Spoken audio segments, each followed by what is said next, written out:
नमस्कार दोस्तों। RPSC second grade paper fest के लिए हम देख रहे थे राजनीति विज्ञान। राजनीति विज्ञान की ये क्लास नंबर 18 रहेगी, जिसमें टॉपिक रहेगा हमारा मुख्यमंत्री एवं मंत्रिपरिषद। संपूर्ण चर्चा करेंगे कौन से अनुच्छेद में इनका वर्णन किया गया है और राजस्थान के अब से लेकर यानी शुरू से लेकर अब तक कौन कौन मुख्यमंत्री है वो बने हैं। दोस्तों, हर एक टॉपिक के बारे में यहां पर चर्चा करेंगे, इसलिए अंत तक मेरे साथ बने रहें। एक बार सभी मित्रों से अनुरोध है, जल्दी से वीडियो को शेयर करें अधिक से अधिक। मित्रों, आप सभी को बता दूं कि इतिहास विषय है वो हमारा कंप्लीट हो चुका है। प्लेलिस्ट में आपको सभी वीडियो मिल जाएंगे और जो राजनीति विज्ञान है ये इसकी है क्लास नंबर 18। बाकी के वीडियो आप देखना चाहते हैं तो इनकी भी अलग से प्लेलिस्ट बनी हुई है, वहां पर मिल जाएंगे। इन सभी की पीडीएफ आपको मिलेगी कुचामन ऑनलाइन क्लासेज ऐप पर, जहां पर स्टोर के अंदर आपको जो है सेकंड ग्रेड का फोल्डर मिल जाएगा। संपूर्ण पेपर फेस्ट है उसका एक फोल्डर है, जिसके अंदर आपको जिस प्रकार क्लासें होगी उसी प्रकार वहां पर पीडीएफ दी जाएगी। दोस्तों, तो चलते हैं इस वीडियो की ओर। जल्दी से लाइक और शेयर करें, नए साथी है वो चैनल को जरूर सब्सक्राइब करें। बात आज हम कर रहे हैं मुख्यमंत्री की। तो मुख्यमंत्री टॉपिक की शुरुआत करते हैं अनुच्छेद 163 से। मित्रों, अनुच्छेद 163 क्या कहता है? देखिए मित्रों, राज्यपाल की सलाह एवं सहायता देने के लिए एक मंत्रिपरिषद होगी, जिसका प्रधान होगा मुख्यमंत्री। अनुच्छेद 163 यह कहता है कि राज्य के अंदर राज्यपाल की सलाह और सहायता के लिए एक मंत्रिपरिषद बनाई जाएगी, जिसका प्रधान होगा मुख्यमंत्री। दोस्तों, यह अनुच्छेद 163 कहता है। यहां पर हम बात कर रहे हैं मंत्रिपरिषद की। मित्रों, मंत्री है वो 3 प्रकार के होते हैं। कौन कौन से? कैबिनेट मंत्री, राज्य मंत्री और उपमंत्री। कैबिनेट मंत्री जो मंत्रिमंडल में शामिल होते हैं और विभाग के अध्यक्ष होते हैं। कैबिनेट मंत्री होते हैं विभाग के अध्यक्ष। राज्य मंत्री ये स्वतंत्र प्रभार में, और उपमंत्री। मित्रों, जो राज्य मंत्री और उपमंत्री है, ये जो कैबिनेट मंत्री है उसको क्या करते हैं? सहायता प्रदान करते हैं। 2 एवं 3 नंबर के जो मंत्री है वो कैबिनेट मंत्री को क्या देते हैं? सहायता प्रदान करते हैं। मित्रों, यहां पे हम बात कर रहे हैं कि जो मंत्रिमंडल है उसके अंदर एक तो है कैबिनेट मंत्री, एक है राज्य मंत्री, एक है उपमंत्री। लेकिन जब हमारी यहां पे विधानसभा बनी थी उस समय एक और होता था, वो होता था संसदीय सचिव, जिसको मंत्री पद जैसा ही पद मिलता था। दोस्तों, संसदीय सचिव। लेकिन 1967 से पहले मुख्यमंत्री संसदीय सचिव की नियुक्ति करता था, जो मंत्रिपरिषद में शामिल माने जाते थे। 1967 तक संसदीय सचिव है जो मंत्रिपरिषद में सम्मिलित थे और राजस्थान में थे। लेकिन 1967 में इनको हटा दिया गया। उसके बाद राजस्थान में जो संसदीय सचिव है यह पद विलुप्त हो गया। बाकी 3 मंत्री है जो आपके सामने मैंने रख दिए हैं। तो यह है हमारा अनुच्छेद 163। अब आगे चलते हैं अनुच्छेद 164 की ओर। मित्रों, अनुच्छेद 164 का भाग 1। अनुच्छेद 164(1) मुख्यमंत्री एवं उसकी सलाह से मंत्रिपरिषद की नियुक्ति राज्यपाल करेगा। मुख्यमंत्री खुद की और फिर मुख्यमंत्री की सलाह से जो मंत्रिपरिषद है, जो मंत्री बनने हैं, उनकी नियुक्ति कौन करता है? राज्यपाल करता है। मित्रों, यहां पे देखिए, मंत्रिपरिषद राज्यपाल के प्रसाद पर्यंत पद धारण करेगी। जो मंत्रिपरिषद है वो राज्यपाल के प्रसाद पर्यंत पद धारण करती है। मंत्रिपरिषद व्यक्तिगत रूप से राज्यपाल के प्रति उत्तरदायी होती है। यह क्वेश्चन बन सकता है कि मंत्रिपरिषद, राज्य मंत्रिपरिषद व्यक्तिगत रूप से किसके प्रति उत्तरदायी होती है? किसके प्रति मित्रों? राज्यपाल के प्रति। अब यहां पे पूछ ले कि मंत्रिपरिषद सामूहिक रूप से किसके प्रति उत्तरदायी होती है, तो वहां पर आपका उत्तर बन जाएगा विधानसभा। विधानसभा के प्रति सामूहिक रूप से। तो अनुच्छेद है हमारा 164(1), जिसमें मुख्यमंत्री एवं उसकी सलाह से मंत्रिपरिषद की नियुक्ति करेगा राज्यपाल। आगे चलते हैं मित्रों, यह चीज हमने देख ली। लेकिन 2003 में संविधान संशोधन के द्वारा नया अनुच्छेद जोड़ा गया, अनुच्छेद 164(1)(a). 164(1)(a) इसमें क्या कहा गया? मंत्रिपरिषद का आकार निश्चित किया गया इस संविधान संशोधन के द्वारा। मंत्रिपरिषद का आकार विधानसभा की वर्तमान संख्या से 15% से अधिक नहीं तथा न्यूनतम 12 से कम नहीं, जिसमें मुख्यमंत्री भी शामिल। क्या कहना है इनका, समझिए मित्रों। यहां पे हम ये 12 है, अगर यहां पे करें तो 6% कीजिए यहां पे, कि 6% से कम नहीं, और मुख्यमंत्री भी शामिल होगा। अगर हम बात करें कि राजस्थान में 200 है, 200 विधानसभा सीट है, विधानसभा कितनी है 200, तो अधिकतम अगर इनका 15% निकाले तो कितनी मंत्री बनाए जा सकते हैं 30, और न्यूनतम 12, 6% कितना होगा 12। तो मुख्यमंत्री सहित अधिकतम राजस्थान में 30 मंत्री बन सकते हैं, और मुख्यमंत्री सहित न्यूनतम यहां पर 12 मंत्री बन सकते हैं। यह 91वां संविधान संशोधन 2003 के द्वारा किया गया दोस्तों। तो अनुच्छेद 164(1) और अनुच्छेद 164(1)(1) को हमने देख लिया है। आगे चलते हैं, अनुच्छेद 164 का भाग 2, मंत्रिपरिषद सामूहिक रूप से विधानसभा के प्रति उत्तरदायी होती है। जो चीज हमने पहले देखी कि व्यक्तिगत रूप से तो राज्यपाल के प्रति होती है, और सामूहिक रूप से मंत्रिपरिषद विधानसभा के प्रति उत्तरदायी होती है। आगे बात करें अनुच्छेद 164 का भाग 3, मंत्रियों की शपथ का प्रावधान। मंत्रियों को शपथ राज्यपाल दिलाता है, और इस समय तीसरी अनुसूची भी देखी जाएगी, यह याद रखना है। बात करें अनुच्छेद 164(4), 164 का भाग 4 क्या कहता है, 6 माह तक बिना विधानमंडल सदस्य बने मंत्री बना जा सकता है। 6 माह में सदस्यता अनिवार्य, अन्यथा मंत्री पद नहीं रहेगा।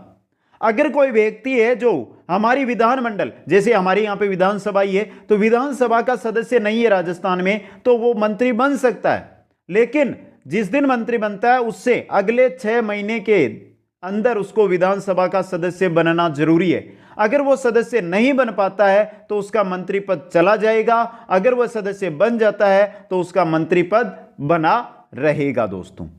आगे बात करें अनुच्छेद 164(5) की, तो मंत्रिपरिषद के वेतन भत्ते मंत्रिपरिषद की सलाह से विधानमंडल तय करेगा।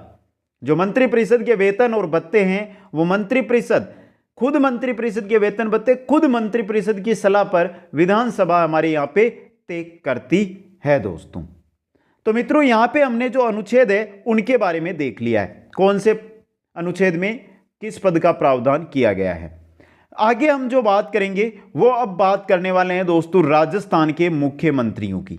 राजस्थान के मुख्यमंत्री, एक शुरू से लेकर अब तक जो जो मुख्यमंत्री बने उनके एक एक के बारे में हम यहां पर विस्तृत चर्चा करेंगे दोस्तों। तो सबसे पहले राजस्थान के मुख्यमंत्री बने थे हीरालाल शास्त्री। हीरालाल शास्त्री 7 अप्रैल 1949 से लेकर 5 जनवरी 1951 तक ये पहले मुख्यमंत्री है राजस्थान के, और मनोनीत मुख्यमंत्री, ये निर्वाचित मुख्यमंत्री नहीं है, ये क्या है, मनोनीत मुख्यमंत्री है। 7 अप्रैल 1949 से 5 जनवरी 1951 तक पहले मनोनीत मुख्यमंत्री। इन्होंने महिला शिक्षा में योगदान के लिए वनस्थली विद्यापीठ की स्थापना की।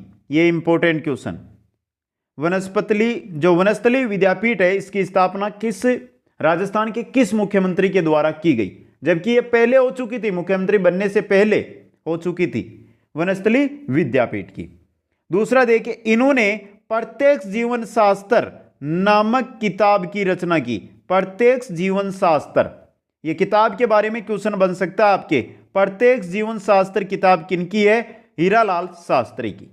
एक गीत भी गाया था इन्होंने, परले प्रतीक्षा नमो नमो, परले प्रतीक्षा नमो नमो गीत गाया था हीरालाल शास्त्री ने।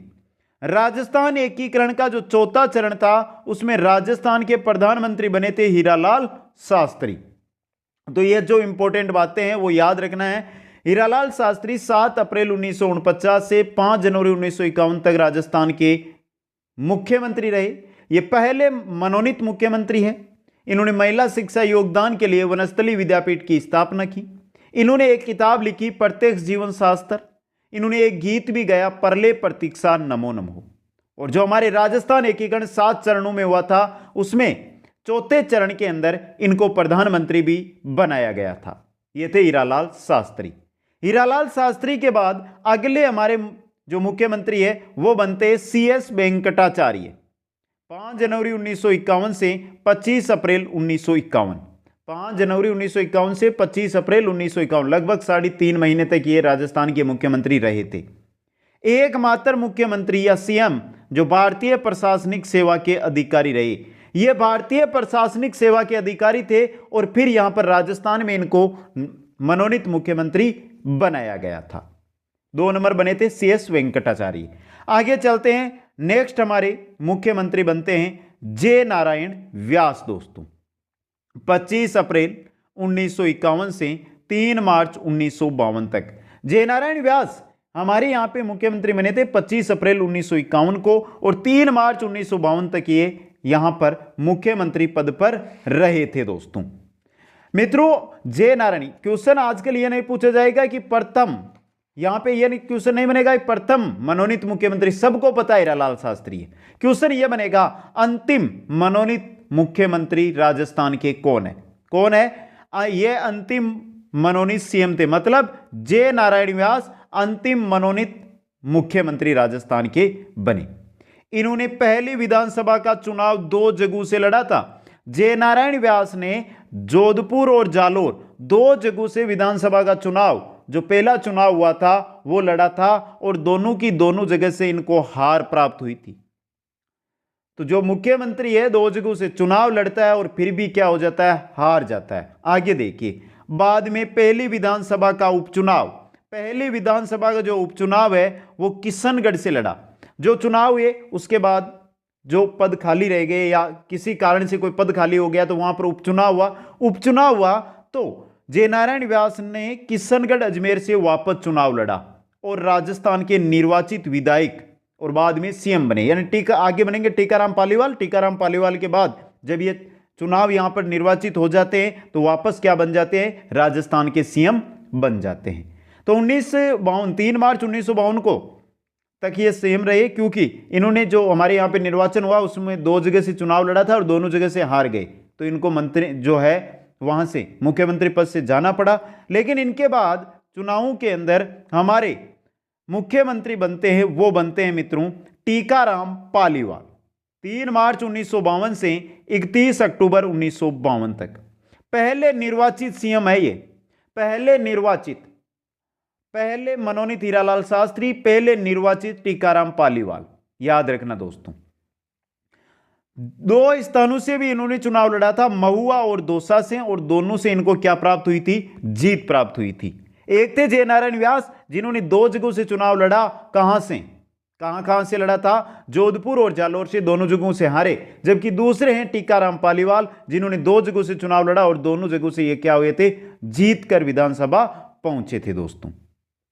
अब दोस्तों जैसे ही फिर जे नारायण व्यास है उनका उपचुनाव में वो उपचुनाव किशनगढ़ से जीत जाते हैं, तो फिर वापस वो राजस्थान के बन जाते हैं मुख्यमंत्री 1 नवंबर 1952 से 13 नवंबर 1954 तक। जे नारायण व्यास के बाद राजस्थान के मुख्यमंत्री बनते हैं मोहनलाल सुखाड़िया। देखिए मित्रों, बहुत इंपॉर्टेंट चीज है मोहनलाल सुखाड़िया, सबसे लंबे समय तक मुख्यमंत्री रहे हैं राजस्थान के। 13 नवंबर 1954 से जुलाई 1971 तक ये राजस्थान के क्या रहे, मुख्यमंत्री रहे। सर्वाधिक लंबा कार्यकाल, अब तक सर्वाधिक लंबा कार्यकाल मुख्यमंत्री के तौर पे देखा जाए तो किनका है, मोहनलाल सुखाड़िया का। आधुनिक राजस्थान का निर्माता किसको कहा जाता है, मोहनलाल सुखाड़िया को, आधुनिक राजस्थान के निर्माता। पंचायती राज प्रणाली इनके काल में लागू हुई, तो क्वेश्चन बन सकता है कि जो पंचायती राज प्रणाली है राजस्थान में लागू हुई उस समय राजस्थान के मुख्यमंत्री कौन थे, मोहनलाल सुखाड़िया। इन्होंने लगातार 4 विधानसभाओं का नेतृत्व किया है, लगातार, ये नहीं है कि बीच में कोई दूसरा मुख्यमंत्री बना, कोई नहीं बना है, लगातार मोहनलाल सुखाड़िया ने 4 बार सीएम पद यहां पर धारण किया है। मार्च 1967 से अप्रैल 1967 तक राजस्थान में राष्ट्रपति शासन भी लागू रहा। जब ये राजस्थान के मुख्यमंत्री थे तो राष्ट्रपति शासन भी राजस्थान में लगा था मार्च से अप्रैल 1967 में। मित्रों क्वेश्चन बनेगा यहां से, इन्होंने संभागीय व्यवस्था को समाप्त किया था 1962 में, तो किस मुख्यमंत्री ने संभागीय व्यवस्था को समाप्त किया है, मोहनलाल सुखाड़िया ने। आगे हम देखेंगे मित्रों, जो वापस लागू होगी वो किसके शासनकाल में होती है वो भी हम आगे देखेंगे। हरिदेव जोशी है वो वापस इसको संभागीय व्यवस्था को लागू करेंगे 1986-87 के लगभग। तब तक याद रखना है 1962 में इस संभागीय व्यवस्था को मोहनलाल सुखाड़िया ने खत्म किया था और 1986 तक ये समाप्त रही थी। आगे देखिए मित्रों मोहनलाल सुखाड़िया के बारे में। इन्होंने राजस्थान में संसदीय सचिवों के पद को मंत्री परिषद की श्रेणी से हटा दिया। हमने पढ़ा था कैबिनेट मंत्री, राज्य मंत्री और उप मंत्री, इसके साथ एक संसदीय सचिव था जिसको भी हटा दिया गया था राजस्थान में 1968 के आसपास। तो दोस्तों इसको जो संसदीय सचिव जिसको मंत्री परिषद की श्रेणी प्राप्त थी उसको किसने हटाया था? मोहनलाल सुखाड़िया ने। इन्होंने पहली महिला मंत्री कमला बेनीवाल को बनाया। पहली महिला मंत्री कमला बेनीवाल बनी। उस समय मुख्यमंत्री कौन थे? मोहनलाल सुखाड़िया ही थे दोस्तों। ये थे मोहनलाल सुखाड़िया। मोहनलाल सुखाड़िया के बाद राजस्थान के मुख्यमंत्री बनते हैं बरकतुल्ला खां। बरकतुल्ला खां दोस्तों जुलाई 1971 में बनते हैं और 11 अक्टूबर 1973 तक ये राजस्थान के मुख्यमंत्री रहते हैं और पद पर ही इनकी मृत्यु हो जाती है। पहले अल्पसंख्यक सीएम है ये, पहले अल्पसंख्यक सीएम। इनका संबंध राजस्थान के जोधपुर जिले से रहा। इनकी पद पर क्या हो गई थी? मृत्यु हो गई थी। ये भारत पाक द्वितीय युद्ध के समय राजस्थान के मुख्यमंत्री थे दोस्तों। तो पहले अल्पसंख्यक मुख्यमंत्री कौन बने? बरकतुल्ला खां दोस्तों। इनके बाद 1973 में बनते हैं नए मुख्यमंत्री हरिदेव जोशी। 11 अक्टूबर 1973 से 29 अप्रैल 1977 तक राजस्थान के मुख्यमंत्री रहते हैं हरिदेव जोशी। ये कांग्रेस समर्थित सीएम थे तथा लगातार बांसवाड़ा से 10 बार राजस्थान विधानसभा सदस्य बने थे। लगातार 10 बार बांसवाड़ा से ये चुनाव जीत कर आए थे हरिदेव जोशी दोस्तों और कांग्रेस समर्थित सीएम थे दोस्तों।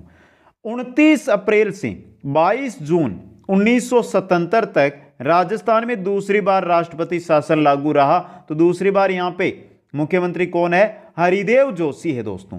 कौन है? दूसरी बार हरिदेव जोशी। पहली बार राष्ट्रपति शासन राजस्थान में लगा तो उस समय यहां के मुख्यमंत्री थे मोहनलाल सुखाड़िया। दूसरी बार राष्ट्रपति शासन लगा तो हरिदेव जोशी यहां के मुख्यमंत्री है दोस्तों। ऐसे मुख्यमंत्री जो 10 बार लगातार विधानसभा पहुंचे, एमएलए बने, विधायक बने बांसवाड़ा से दोस्तों। इनके बाद राजस्थान के मुख्यमंत्री बनते हैं भैरू सिंह शेखावत। जून 1977 से 16 फरवरी 1980 तक पहले गैर कांग्रेसी सीएम जनता पार्टी से। यह जनता पार्टी और भारतीय जनता पार्टी अलग है मित्रों। यह जनता पार्टी अलग चीज है, यह बीजेपी नहीं है मित्रों, याद रखना। तो भैरू सिंह शेखावत है जो पहली बार मुख्यमंत्री बने थे राजस्थान के, तो वो जनता पार्टी से आए थे मित्रों। और गैर कांग्रेसी सीएम है। अगर क्वेश्चन बने कि राजस्थान के पहले गैर कांग्रेसी सीएम कौन बने, तो वो है भैरू सिंह शेखावत। इनके कार्यकाल में राजस्थान में राष्ट्रपति शासन लगा तीसरी बार 16 फरवरी 1980 से 6 जून 1980। पहला राष्ट्रपति शासन मोहनलाल सुखाड़िया, दूसरा हरिदेव जोशी, तीसरा भैरू सिंह शेखावत दोस्तों। आगे चलते हैं। इनके बाद राजस्थान के मुख्यमंत्री बनते हैं जगन्नाथ पहाड़िया। 6 जून 1980 से 13 जुलाई 1981।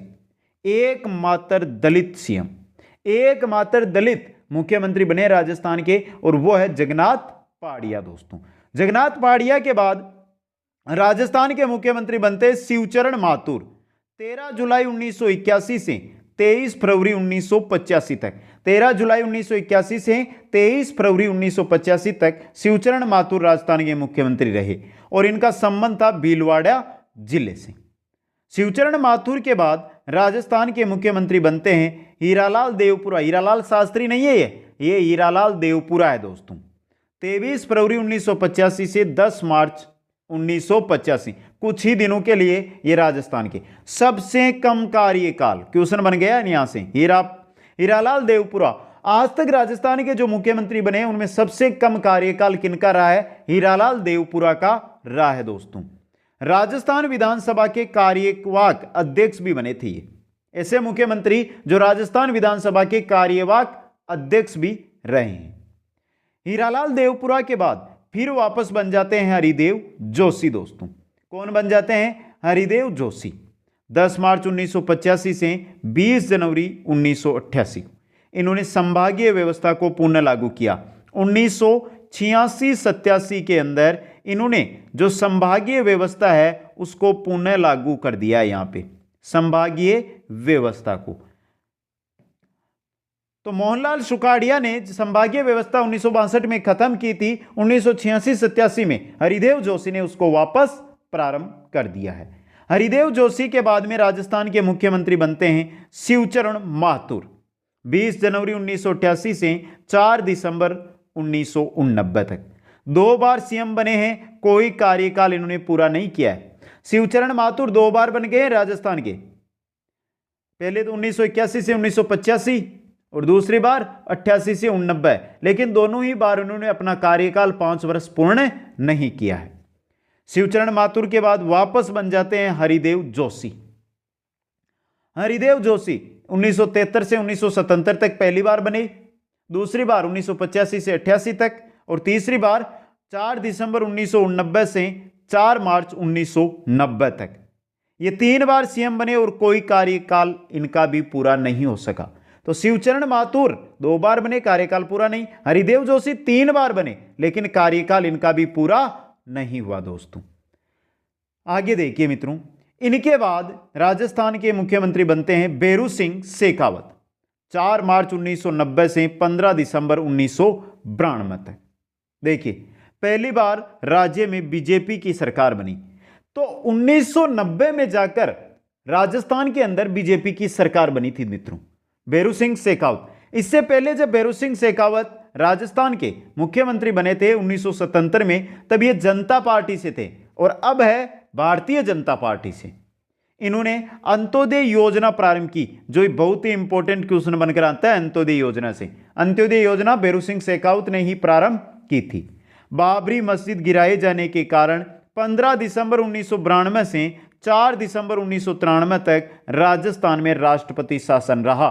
तो राष्ट्रपति शासन लग गया है तो मुख्यमंत्री हट गया है। अब देखिए मित्रों, चौथी बार राष्ट्रपति शासन बेरू सिंह शेखावत के समय में लगा है। दोस्तों पहला मोहनलाल सुखाड़िया, दूसरा हरिदेव जोशी, तीसरा बेरू सिंह और चौथा बेरू सिंह जब मुख्यमंत्री हैं तो ये राष्ट्रपति शासन लगे हैं।